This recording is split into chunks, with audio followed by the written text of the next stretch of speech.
Bismillahirrahmanirrahim. Wa qala al-musannifu rahimahullahu ta'ala wa nafa'ana bihi wa bi ulumihi bi daraini amin.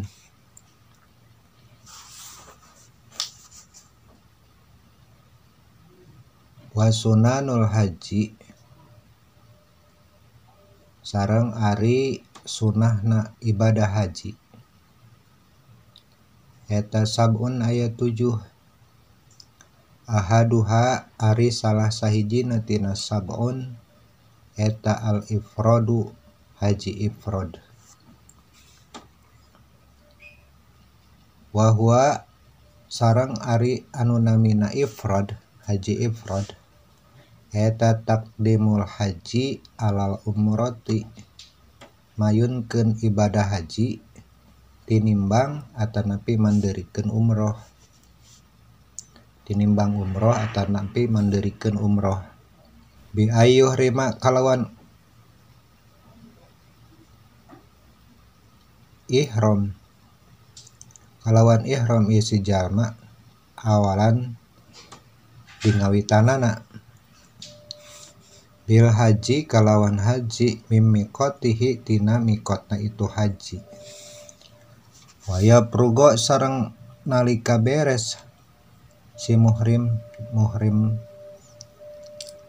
di jalma haji ifrad maksudna. Minhu tina itu ibadah hajina. Sumaya khruju teras keluar Yaman an Makata di kota Mekah ila adnal hilli nuju kapang caketna tanah anu halal. Wayuhrimu saterasna ihram isi jalma bil umrati kalawan umroh. Wayati sareng ngalakonan isi jalma bi amaliha kalawan amalana itu umroh. Walau akasa maka lamun ngabalikeun si jalma maksudna umroh telah saji lam yakun maka terbukti ieu si jalma mupridan eta anu haji ifrad. Haji heula telas umroh. Wasani sareng kaduana tina sunahna haji eta atalbiyatu ngaos talbiyah. Wa yusanu sareng disunahkeun naon al-iksaru nyeueurkeun si jalma haji teh minha tina ngaos talbiyah bi dawamil ihrami dina salanggengna atanapi salami anjeunna ihram. Wayar pangu sareng narikeun saha arojulu pameget sautahu kana suantena biha kana ngaos talbiyah nalika ngaos talbiyah da pameget mah disunahkeun tarik.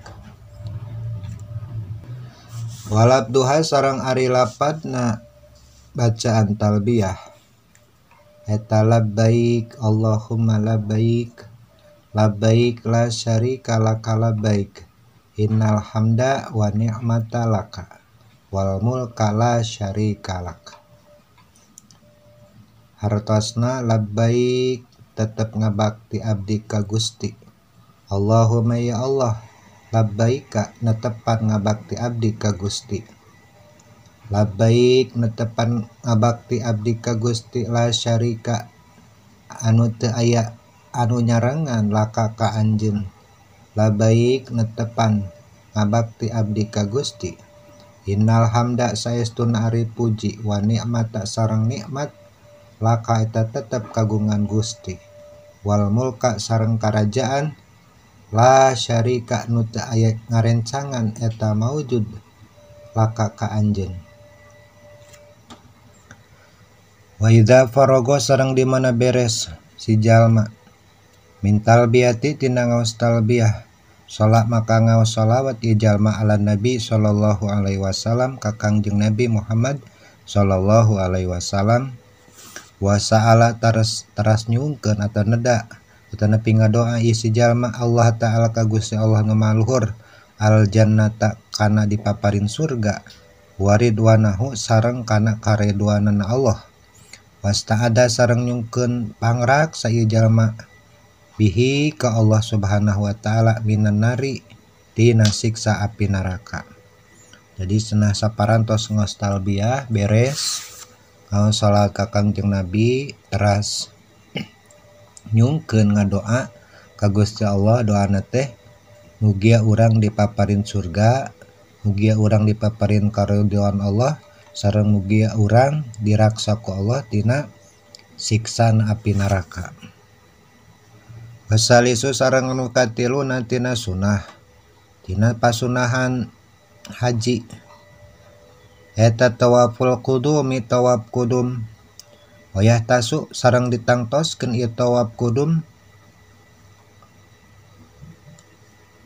bihajin ka jalma anu haji dakhala anu asup ieu jalma haji makata ka kota Mekah qoblal wukufi bil arafati sabda acan wukuf di Arafah.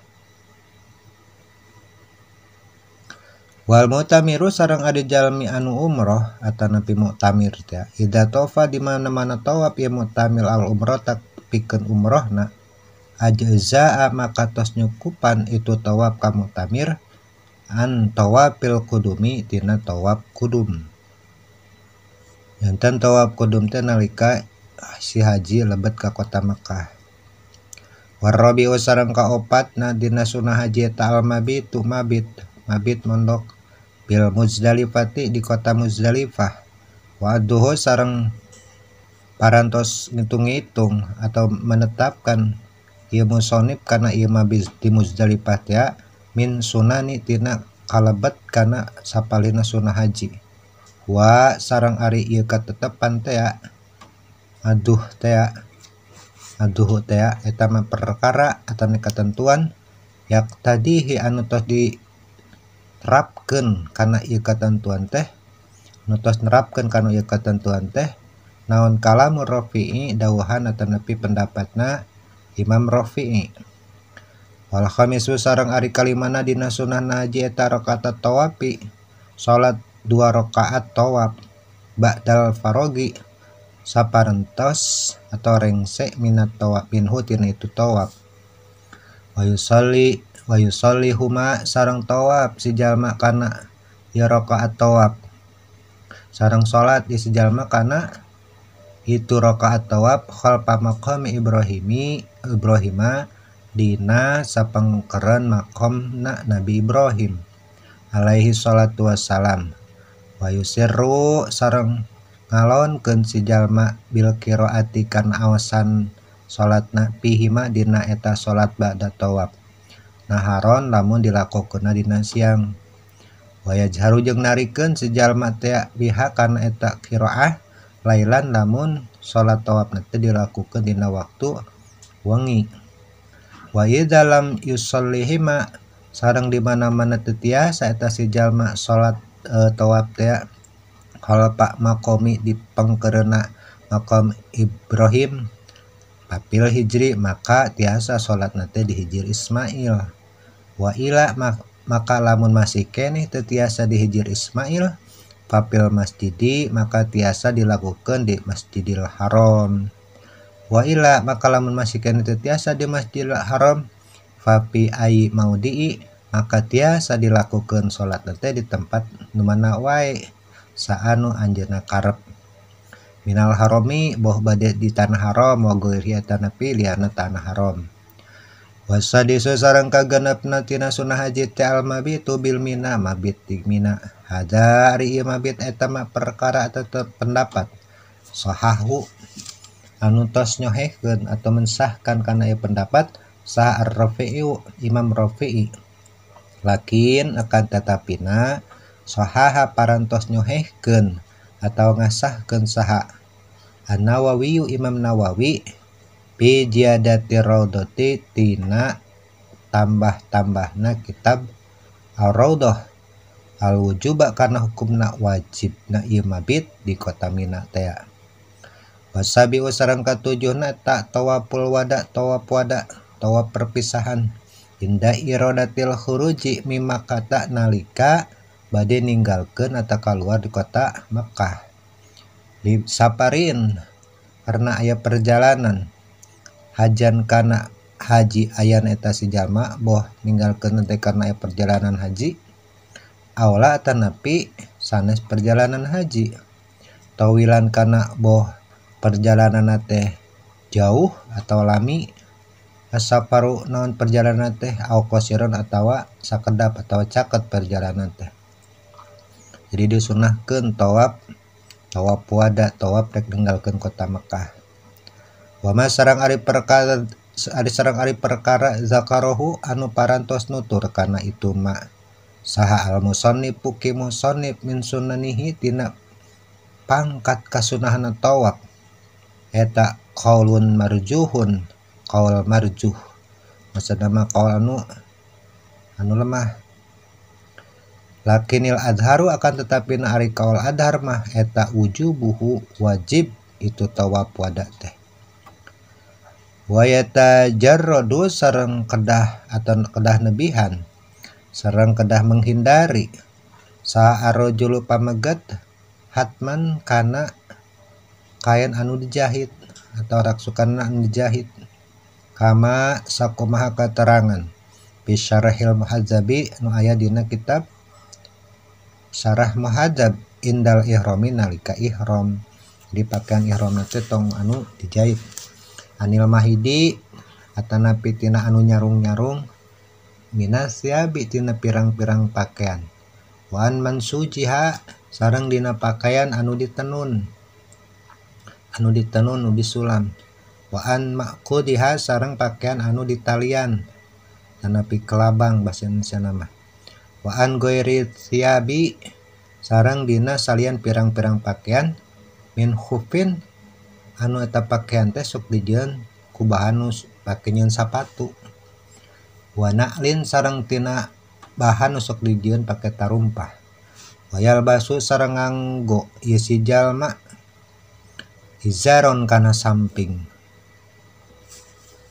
Waridaan sareng solendang abiadoini anu bodas duanana bawa samping atawa solendang. Jadi daini sareng aranyar duanana samping jeung solendang teh. Wa ilama kalamun teu kitu teu aranyar teu jadi daini panadhifaini maka usahakeun nganggo anu bersih duanana. Faslun fi ahkamil muhramatil ihrami wallahu alam bimuradi. Mudah-mudahan manfaat sareng barokah. Amin ya Allah ya rabbal alamin.